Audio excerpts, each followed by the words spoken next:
Assalamualaikum warahmatullahi wabarakatuh dan selamat sejahtera. Saya Cikgu Nur Jamatul Rafana binti Muhammad Nawawi daripada SMC Seri Perak. Baiklah, saya ingin membincangkan tentang bab 6 tingkatan 5 iaitu cabaran selepas pembentukan Malaysia. Dalam video ini, saya ingin membincangkan tentang dua subtopik iaitu cabaran dalaman Malaysia dan juga pemisahan Singapura. Baiklah, sebelum itu kita lihat standard pembelajaran untuk topik ini. Yang pertama, menerangkan cabaran selepas pembentukan Malaysia. Yang kedua, memerihalkan pemisahan Singapura daripada Malaysia. Seterusnya, kita lihat kriteria kejayaan. Di akhir pembelajaran ini, murid boleh menjelaskan 3 cabaran dalaman selepas pembentukan Malaysia, menyenaraikan 3 faktor pemisahan Singapura daripada Malaysia dan memerihalkan kronologi pemisahan Singapura daripada Malaysia. Mari kita lihat serba sedikit tentang cabaran selepas pembentukan Malaysia. Pembentukan Malaysia memberi kesan besar terhadap proses pembinaan negara bangsa. Selepas pembentukan Malaysia, negara menghadapi pelbagai cabaran.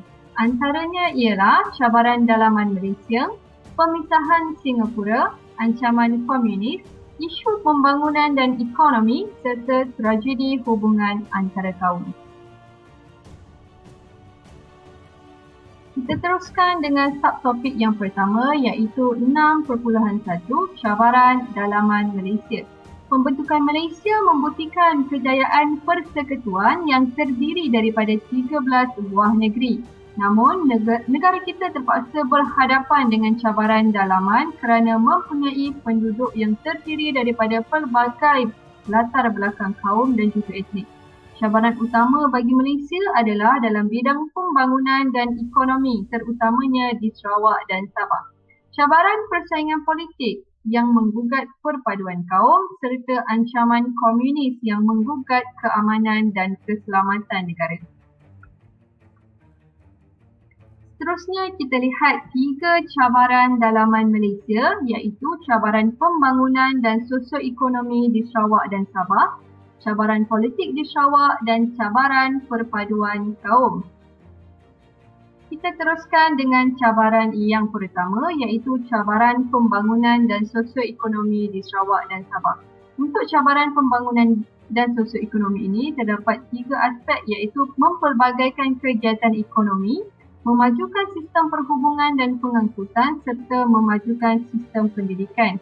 Pembentukan Malaysia menawarkan peluang ekonomi yang lebih luas kepada semua negeri. Hasil bahan asli yang disumbangkan oleh Sarawak dan Sabah meningkatkan jumlah ekspor negara.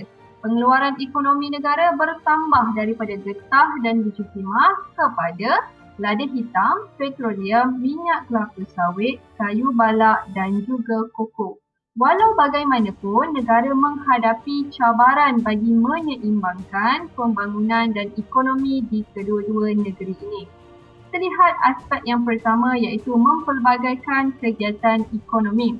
Sarawak dan Sabah mempunyai kekayaan hasil bumi yang banyak namun rakyat masih lagi menjalankan kegiatan ekonomi ataupun pertanian secara diri.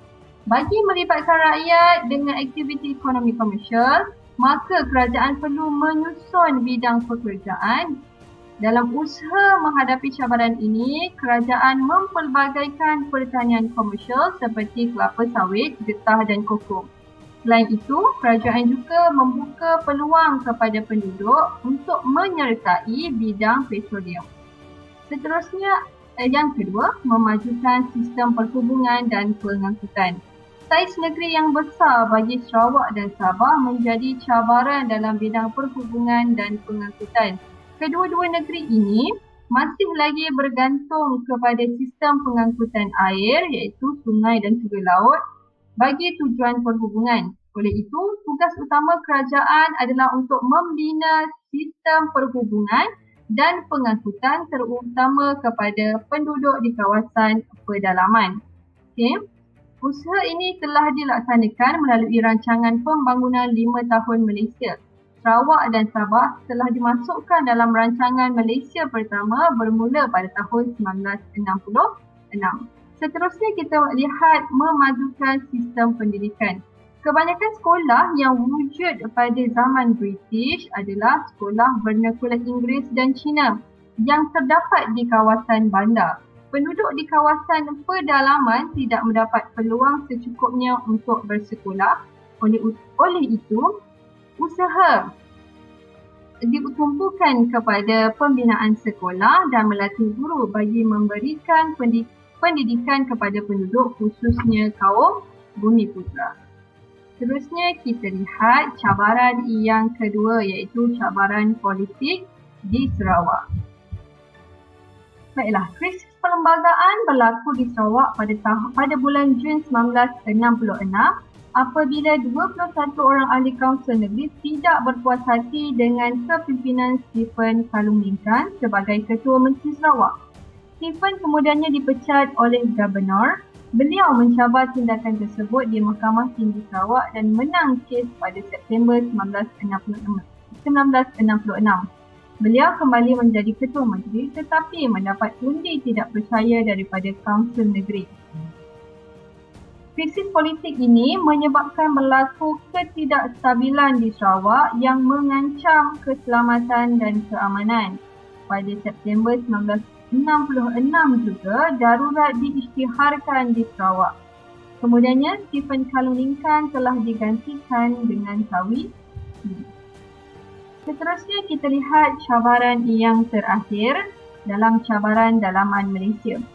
Cabaran perpaduan kaum. Usaha mewujudkan perpaduan kaum dan integrasi nasional merupakan cabaran besar yang dihadapi oleh Malaysia. Penduduk negara kita mempunyai masyarakat yang berbilang kaum antaranya Melayu, Cina, India, Melanau, Iban, Bidayu dan sebagainya menjadikan perpaduan sebagai agenda utama dalam pengurusan masyarakat dan pemerintahan negara. Selain itu, jarak yang jauh di antara semenanjung Malaysia dengan Sabah dan Sarawak menjadikan cabaran kepada integrasi nasional serta sukar untuk memupuk semangat satu negara. Jadi, terdapat 3 cabaran dalaman selepas pembentukan Malaysia. Seterusnya kita lihat subtopik yang kedua. Subtopik yang kedua adalah pemisahan Singapura. Pemisahan Singapura menjadi cabaran utama selepas pembentukan Malaysia. Masalah hubungan antara pemimpin persekutuan dengan Singapura disebabkan oleh faktor politik, ekonomi dan sosial yang telah ada sebelum Singapura menyertai Malaysia.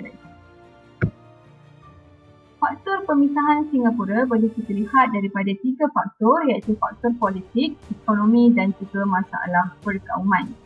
Kita lihat faktor yang pertama iaitu faktor politik. Lee Kuan Yew tidak berpuas hati dengan peranan kerajaan Singapura yang terhad. Konflik antara pemimpin PAP dengan perikatan berlaku apabila kempen Malaysian Malaysia yang telah diperkenalkan oleh Lee Kuan Yew menuntut hak sama rata semua kaum menimbulkan keresahan. Faktor yang kedua adalah faktor ekonomi, di mana Singapura menuntut pembukaan pasaran bersama ataupun common market disegerakan.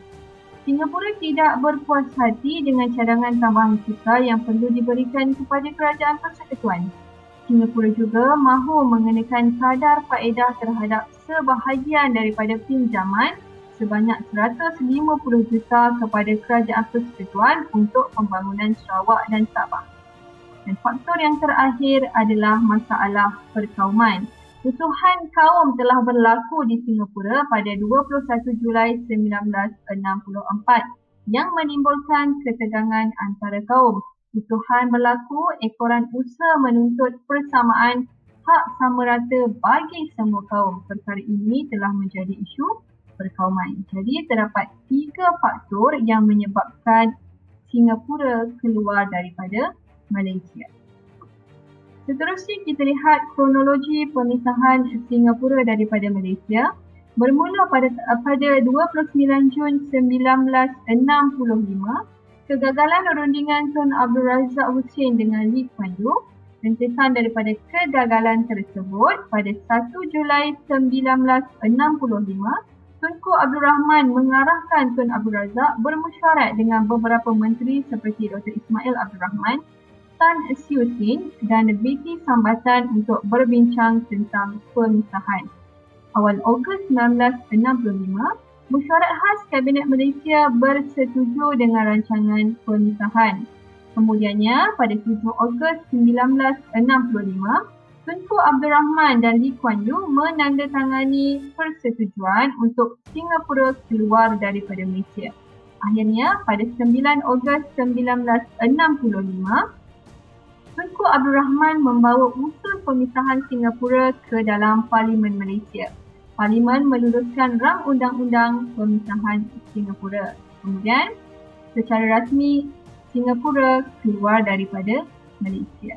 Jadi, ini adalah dua isu ataupun dua cabaran selepas pembentukan Malaysia. Baiklah, mari kita lihat soalan berkaitan dengan topik ini. Soalan yang pertama iaitu soalan struktur berkaitan dengan cabaran dalaman Malaysia. Soalannya adalah, jelaskan usaha yang dilaksanakan oleh kerajaan bagi menghadapi cabaran memajukan kegiatan ekonomi di Sarawak dan Sabah. Okey, kita lihat di sini kata kunci yang kita boleh gunakan adalah usaha oleh kerajaan memajukan kegiatan ekonomi di Sarawak dan Sabah. Jadi jawapannya ialah usaha yang dilaksanakan adalah melibatkan rakyat dengan aktiviti ekonomi komersial dengan mempelbagaikan pertanian komersial seperti kelapa sawit, getah dan koko serta membuka peluang kepada penduduk menyertai ekonomi berkaitan petroleum. Jadi soalan bertanyakan tentang usaha kerajaan memajukan kegiatan ekonomi di Sarawak dan Sabah. Jadi jawapannya melibatkan rakyat dengan aktiviti ekonomi komersial. Jadi bagaimana? Dengan mempelbagaikan pertanian komersial. Contoh pertanian komersial kelapa sawit, getah dan koko. Dan kita tambah lagi satu usaha, membuka peluang kepada penduduk dengan menyertai ekonomi berkaitan petroleum. Seterusnya kita lihat soalan yang kedua iaitu soalan esei berkaitan pemisahan Singapura. Pada 7 Ogos 1965, pemimpin PTM dan Singapura telah menandatangani persetujuan untuk Singapura keluar daripada Malaysia. Terangkan faktor pemisahan Singapura daripada Malaysia. Okey, baiklah. Kita boleh bagi ketiga-tiga faktornya di sini.